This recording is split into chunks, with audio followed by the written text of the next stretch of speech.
नमस्कार, स्वागत है जी पुरवैया में। मैं हूं सैयद हुसैन और आप देख रहे हैं पुरवैया डीएनए। 30 जून को मानसून केरल पहुंच जाएगा, लेकिन इसके बाद भी बिहार झारखंड में मौसम का पारा चढ़ा रहेगा। ठीक वैसे जैसे बिहार में सियासत का पारा भी चढ़ा हुआ है, नजाकत से नसीहत दी जा रही है तो चालाकी से ऑफर भी दिए जा रहे हैं। कौन पार्टी क्या चाल चल रही है, यह समझना मुश्किल हो रहा है। हालांकि पटना नगर निगम इस बरसात में लोगों को मुश्किल ना हो, इसके लिए अभियान चला रही है। इस अभियान का हम करेंगे डीएनए टेस्ट, साथ ही होगी बिहार की मलाला की भी बात। चलिए सबसे पहले बात बिहार की सियासी सरगर्मी की। मौसम के पारे के साथ साथ बिहार का सियासी पारा भी चढ़ता जा रहा है। कुर्सी के लिए हर दांव पेच आजमाए जा रहे हैं। ऑफर से लेकर नसीहत तक का सहारा लिया जा रहा है। बिहार में सियासी रस्साकशी जारी है। कुर्सी के लिए सियासी पार्टियां अपने तरकश के हर तीर को आजमा रही हैं। बिहार दौरे पर आई केंद्रीय मंत्री उमा भारती ने नीतीश कुमार के नाम का एक तीर छोड़ दिया। मैं एक बात अच्छी तरह से जानती हूँ कि नीतीश जी हमारे समर्थन से मुख्यमंत्री बन सकते हैं या यहाँ भारतीय जनता पार्टी की सरकार बन सकती है, इसके अलावा यहाँ और कुछ नहीं हो सकता। उमा भारती के इस बयान पर पलटवार करने में जेडीयू ने जरा सी भी देरी नहीं की। उसका कहना है कि जब साथ थे तब बीजेपी को नीतीश की प्रतिभा का एहसास नहीं हुआ, जब अलग है तो नीतीश की ताकत का एहसास हो रहा है। तो अब तो ये ढलान की ओर है, अब तो एक्सपोज हो चुकी है बीजेपी, इसलिए बीजेपी के साथ जाने का कहाँ सवाल पैदा होता है। और जहाँ तक आदरणीय केंद्रीय मंत्री उमा भारती जी का बयान है, उमा भारती जी नीतीश कुमार के नाम बिहार, इसी के नाम पर भाजपा के विधायक जीत करके आए हैं। और जिस दिन नीतीश कुमार जी ने साथ छोड़ दिया, उपचुनाव में चारों खाने चित्त हो गई भाजपा बिहार के अंदर में। उमा भारती के बयान को लेकर बीजेपी में भी एक राय नहीं है। कोई कह रहा है ऐसा हो ही नहीं सकता, तो कोई कह रहा है सियासत में सब कुछ संभव है। मुझे लगता है कहीं मिसअंडरस्टैंडिंग हुआ है, ये सवाल ही नहीं उठता, इसको मैं खारिज करता हूँ। नहीं, ऐसा कुछ बात हो ही नहीं सकता है। ये सवाल ही नहीं उठता है, ये सवाल ही नहीं उठता है कि उमा भारती जी के दिमाग में ऐसी कोई बात होगी। मैं तो कह नहीं सकता हूँ, मैं उनका आदर करता हूँ, हमारी उनसे बहुत अपनापन है इन लोगों से। और हमें मेरा अपना मानना कि राजनीति में कोई किसी का दुश्मन नहीं है। बिहार विधानसभा चुनाव में 4 से 5 महीने का वक्त है। ऐसे में चुनाव के पहले सभी पार्टियां तरकश के हर तीर को आजमा रही हैं। नीतीश को लेकर ये रस्साकशी उसी का नतीजा है। ब्रिजमोहन पांडे और इश्तियाक, जी मीडिया, पटना। तो कयास की कुर्सी, जी हां, बिहार में हर पार्टी विनिंग कॉम्बिनेशन की तलाश में है। बीजेपी भी उसी दिशा में आगे बढ़ रही है। बीजेपी के वरिष्ठ नेता अगर उमा भारती ये कहती हैं कि नीतीश बीजेपी के बिना अगली बार सीएम नहीं बन सकते, तो इसके सियासी मायने हैं। उमा भारती के इस बयान से कई सवाल भी उठ रहे हैं। मसलन, क्या नीतीश को अपने साथ लाना चाहती है बीजेपी? बीजेपी को नीतीश में नजर आ रहा है विनिंग कॉम्बिनेशन। नीतीश विरोध की रणनीति में बदलाव ला रही है बीजेपी। उमा भारती के बयान पर यह सवाल उठ रहे हैं, लेकिन जिस तरह से इस मामले में अश्वनी चौबे और शत्रुघ्न सिन्हा का बयान आया है, उसके बाद या उसे देखकर कहा जा सकता है कि नीतीश को लेकर बीजेपी में एक राय नहीं है। अगर नीतीश के साथ जाने की बात आएगी तो हो सकता है पार्टी 2 गुटों में बढ़ जाए। तो यहां सवाल यह भी है कि क्या उमा भारती ने बिहार बीजेपी के नेताओं के मूड को टेस्ट करने के लिए यह बयान दिया है? चलिए आगे बढ़ते हैं। बात सरगर्मी की हो रही है सियासी तपिश के बाद, अब बात तपते सूरज की भी कर लेते हैं। मई का महीना हमारे देश में सबसे गर्म महीना होता है, लेकिन भारतीय मौसम विज्ञान विभाग इस बार मई को एक दशक में सबसे लंबे गर्म दिनों के तौर पर भी देख रहा है। साल 2014 को तमाम अंतर्राष्ट्रीय मौसम विज्ञान संस्थानों ने सबसे गर्म साल माना था, लेकिन हाल के दिनों में बढ़ते तापमान को देखकर अनुमान लगाया जा रहा है कि इस गर्मी में पुराने रिकॉर्ड भी टूट जाएंगे।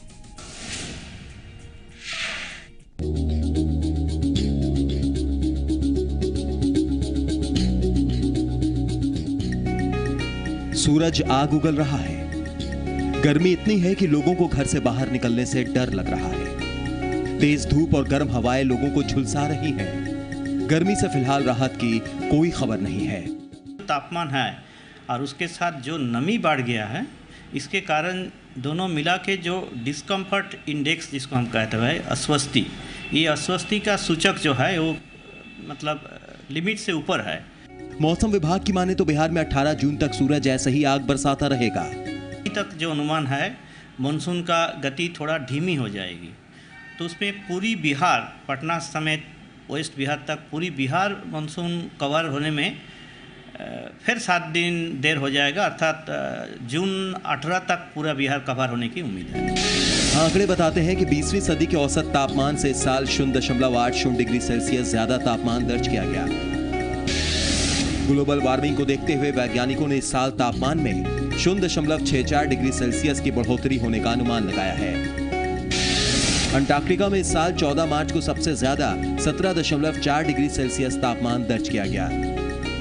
मौसम में बदलाव के इन आंकड़ों ने लोगों के चेहरे पर शिकन ला दी है। ह्यूमिडिटी भी बहुत ज़्यादा है काल के एस्पेक्ट में, और ऐसे ही गर्मी भी बहुत काफ़ी ज़्यादा बढ़ गया है last I think from the start of this month. गर्मी इतनी ज़्यादा है कि कुछ भी कहना संभव नहीं हो रहा है कि इस गर्मी में लोग क्या करें, कहाँ रहे, और बहुत सारे प्रॉब्लम का फेस करना पड़ रहा है। गर्मी तो कहर ढा ही रही है, बरसात के भी शुभ संकेत नहीं है। मौसम विभाग के मुताबिक बिहार में इस बार मानसून न सिर्फ देर से आएगा बल्कि बारिश भी कम होगी, जिससे आने वाले दिनों में परेशानियां और बढ़ेंगी। चिलचिलाती गर्मी ने लोगों का जीना मुश्किल कर दिया है। अब लोगों को बस इंतजार है कि कब आसमान में बादल छाए और बारिश हो, ताकि उन्हें इस चिलचिलाती गर्मी से निजात मिले। लेकिन मौसम विभाग का जो अनुमान है उसके हिसाब से अभी अगले 10 से 15 दिनों तक पटना सहित पूरे बिहार वासियों को इस चिलचिलाती गर्मी से राहत नहीं मिलने वाली है। कैमरा पर्सन संजय के साथ साकेत कुमार, जी मीडिया, पटना। तो अभी कुछ दिन ऐसे ही गर्मियों का सितम झेलना पड़ेगा। आंकड़े बता रहे हैं कि साल दर साल गर्मी बढ़ रही है। साल 2001 से 2010 के बीच 8 ऐसे साल रहे जब गर्मी औसत से ज्यादा दर्ज की गई। इस दशक औसत तापमान में 0.49 डिग्री सेल्सियस की बढ़त भी दर्ज की गई। यही नहीं, बीते 100 सालों में वैश्विक तापमान में 0.8 डिग्री सेल्सियस की औसत वृद्धि दर्ज की गई। नेचर क्लाइमेट चेंज में प्रकाशित एक रिपोर्ट के मुताबिक 0.85 डिग्री सेल्सियस की ग्लोबल वार्मिंग महसूस की जा रही है, जो रोज की भयानक गर्मी के लिए 75% तक जिम्मेवार है।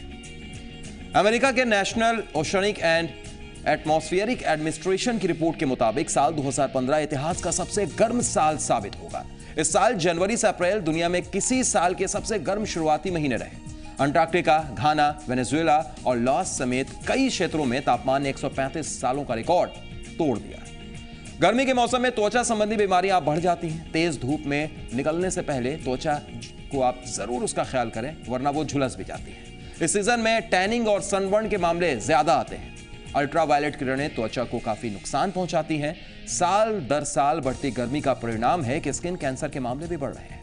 वर्ल्ड हेल्थ ऑर्गेनाइजेशन की रिपोर्ट के मुताबिक दुनिया भर में त्वचा कैंसर के 20 से 30 लाख नए मामले सामने आ रहे हैं। यही नहीं, 66,000 लोगों की मौत हर साल त्वचा कैंसर की वजह से हो रही है। बढ़ती गर्मी सिर्फ त्वचा ही नहीं, आंखों पर भी असर डाल रही है। सूर्य से निकलने वाली अल्ट्रावायलेट किरणें आंखों के लिए बेहद खतरनाक है। यूवी किरणों के सीधे आंख पर पड़ने से मोतियाबिंद की शिकायत हो सकती है। वर्ल्ड हेल्थ ऑर्गेनाइजेशन की रिपोर्ट के मुताबिक दुनिया भर में हर साल 1 करोड़ 20 लाख मामले मोतियाबिंद के आते हैं, जिनमें 20% यानी 24 लाख लोग सीधे सूरज के संपर्क में आने की वजह से मोतियाबिंद के शिकार हो जाते हैं। आइए गर्मी के भीषण प्रकोप के कुछ और आंकड़े हम देख लेते हैं। 2010 में लू लगने से रूस में 50,000 से ज्यादा लोगों की मौत हुई। साल 2003 में भारत में भयंकर लू से 1900 से ज्यादा लोग मरे। 1896 में अमेरिका में तेज गर्मी से 1500 से ज्यादा लोगों की जान गई। इस साल भारत में अब तक गर्मी से मरने वालों की संख्या 1800 को भी पार कर चुकी है, जिसमें 1774 लोग सिर्फ तेलंगाना और आंध्र प्रदेश में मरे हैं। यानी सूरज की तपिश को हम रोक नहीं सकते। हाँ, इस गर्मी में हम कुछ सावधानी बरत कर खुद को बचा जरूर सकते हैं। एक छोटे से ब्रेक के लिए रुक रहे हैं, लौटते हैं तुरंत।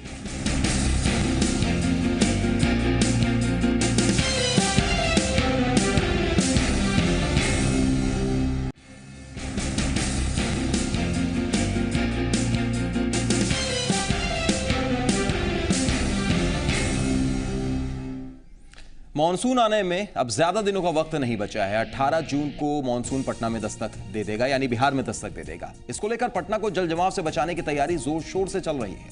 नगर निगम के अधिकारी लगातार मीटिंग कर रहे हैं और यह दावा कर रहे हैं कि इस बार जल जमाव नहीं होगा। लेकिन जल जमाव से पटना को बचाने की हकीकत की तस्वीर कुछ ये है।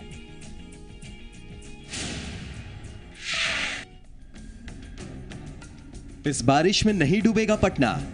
बारिश में लोग जल जमाव से परेशान नहीं होंगे, बल्कि बारिश का लुत्फ लेंगे।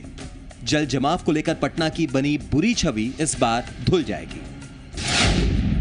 पटना नगर निगम को जल जमाव से निजात दिलाने के लिए 4 करोड़ 64 लाख रुपए मिले हैं।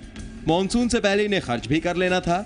नगर निगम तेजी से काम कर रहा है, लेकिन बड़ा सवाल कि क्या वाकई नगर निगम पटना को जल जमाव से मुक्त करने के लिए तत्पर है।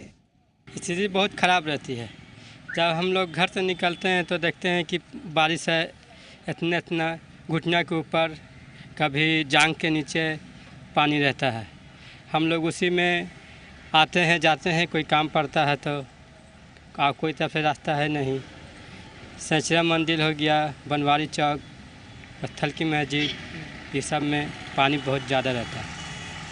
और कूड़ा सफाई होता है लेकिन तुरंत में जाम हो जाता है। स्थिति बहुत बुरा हो जाता है, फिर पानी जम जाता है, इतना आधा पानी जम जाता है और जाने में बहुत दिक्कत होता है। और गली में पानी पर घुस जाता है रोड पर, और घर जो नीचे बने हुए वो भी घर तक पानी घुस जाता है। सफाई तो होता होगा? सफाई होता है तो उतना सफाई नहीं करता है, आधा निकाल छोड़ देता है, छोड़ के ही तो छोड़ देता है। जो बारिश के पानी से और मिट्टी नीचे चल जाता है। यह पटना का शनिचरा मोहल्ला है, जहां 15,000 से ज्यादा लोग रहते हैं। लेकिन इस मोहल्ले के लोग हर बरसात में जल जमाव से जूझते हैं।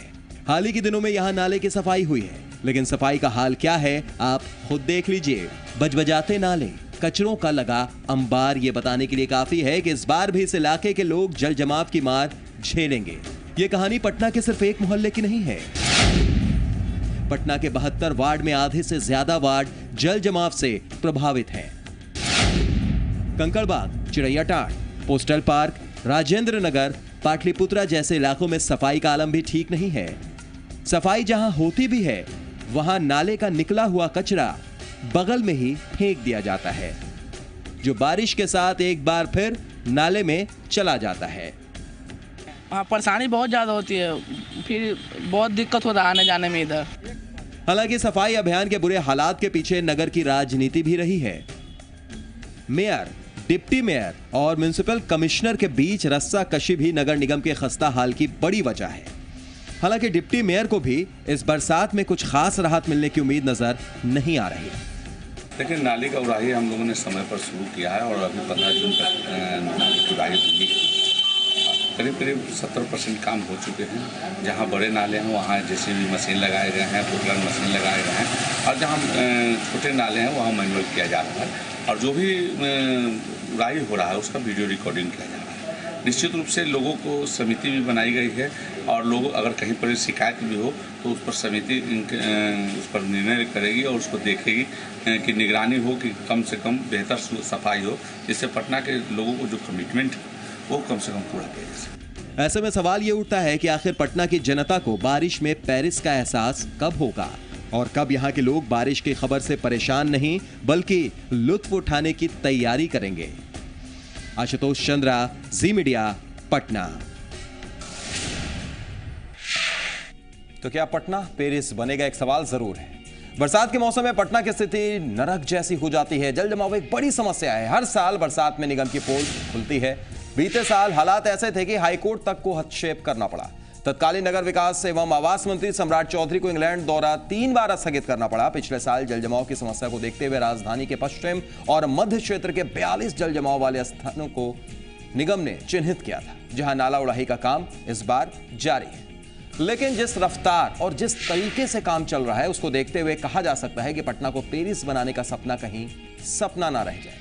वैसे पिछली बार का जिस तरीके से हाईकोर्ट ने भी हस्तक्षेप किया था और एक टिप्पणी दी थी, वो भी सबको याद है कि देश की सबसे गंदी राजधानी पटना को करार दिया गया था। कम से कम इस बार वैसी तस्वीर ना हो, हम उम्मीद ऐसे ही करेंगे। एक छोटा सा ब्रेक, तुरंत आ रहे हैं।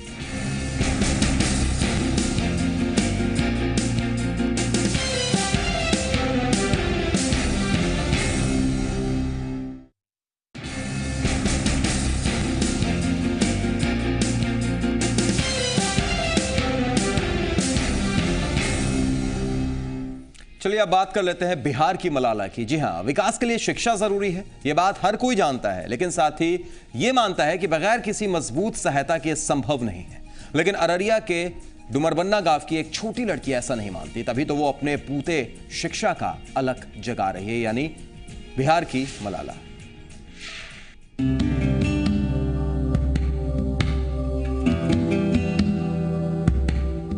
छोटी सी लड़की, छोटा दायरा, लेकिन अंतहीन हौसला और सोच काफी बड़ी। अररिया में डुमरबन्ना की गलियों में निकल पड़ी साधना, शिक्षा की अलख जगाने। जो पढ़ने के लिए नहीं जाते थे, लेकिन मैं और मेरी बहन और हमारे किशोरी समूह मिलके उन बच्चियों के साथ उन बच्चियों को जाके फ्री में पढ़ाए तथा उनको स्कूल से जोड़े तथा हम लोग जो आदमी नशा करता है उसके घर घर जाके लगभग 1 घंटा तक उन लोगों की काउंसलिंग करते हैं, बातचीत करते हैं कि उन्हें नशा नहीं करना चाहिए। साधना गांव में घर घर जाकर लड़कियों और महिलाओं को पढ़ने के लिए प्रेरित करती हैं। उन्हें अपनी ओर से किताब भी मुहैया कराती हैं, साथ ही लड़कियों को पढ़ाती भी हैं। उसके इस काम पर पूरे समाज के साथ उसके परिवार को भी गर्व है। बहुत प्रयास कर निकल है सब, तखन हमरा सबके अभी गर्व है। हाँ, जे मुखिया सरपंच करत से हमरा सबके बच्चा सब क्या ले, लड़की सब घर घर अपन अपन सब क्या ले। इन लड़कियों ने शिक्षा और समाज के विकास में काफी योगदान किया है। उनके इस मिशन में गांव के ही एक बुजुर्ग दिलीप झा भी पूरी तरह योगदान दे रहे हैं। उतना दूर हाई स्कूल पढ़ने के लिए खासकर लड़कियों को नहीं जाने देना चाहते थे, तो फिर हम यहाँ के किशोरियों के प्रयास से, जिसमें नेहा नेतृत्व कर रही थी, ये साधना, ये भी उसकी छोटी बहन है, वो भी उसके साथ थी, सब मिलकर हाई स्कूल के लिए आंदोलन चलाया और हाई स्कूल यहाँ हुआ इस गांव में। अभी पिछले साल से हाई स्कूल यहाँ शुरू हो चुका है। उम्मीद है कि साधना की साधना सफल होगी और शिक्षा का ये अलग अनवरत गांव की गलियों में जलता रहेगा। नितेश, जी मीडिया, फारबिसगंज। तो पुरवैया डीएनए में आज के लिए इतना ही। दीजिए इजाजत, नमस्कार।